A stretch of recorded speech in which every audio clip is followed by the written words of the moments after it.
Aux environs de l'an 476, une grue blanche fit une halte au cours de sa migration et vint se poser sur les épaules du guerrier germanique Gruerius.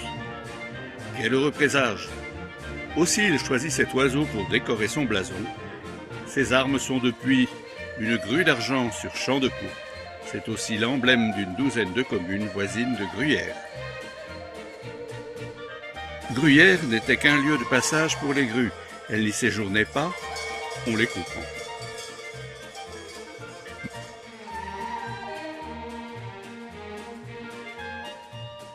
Mais il faut saluer le travail des quelques 2200 habitants de cette commune du canton de Fribourg qui ont remplacé les grues par des touristes en redonnant au bourg son cachet médiéval.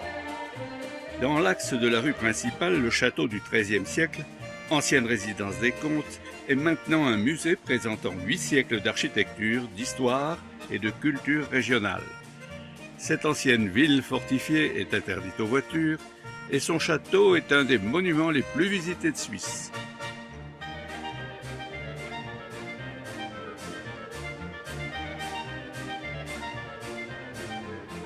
Dans l'axe de la rue du Bourg, on ne peut éviter la chapelle à Calvaire, pièce maîtresse de cette zone piétonne.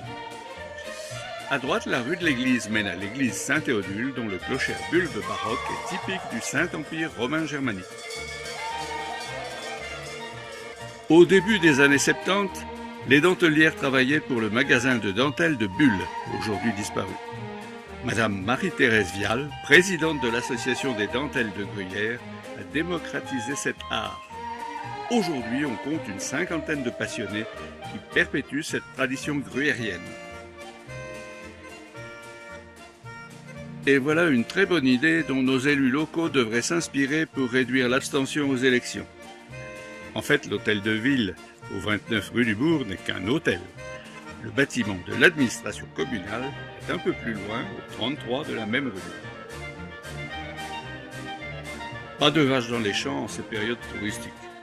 Milka et ses collègues sont bien occupés chez Suchard à produire le lait ou à plier les emballages des excellents chocolats. Un grand merci aux descendants de Gruerius pour leur accueil chaleureux dans leur magnifique petite ville.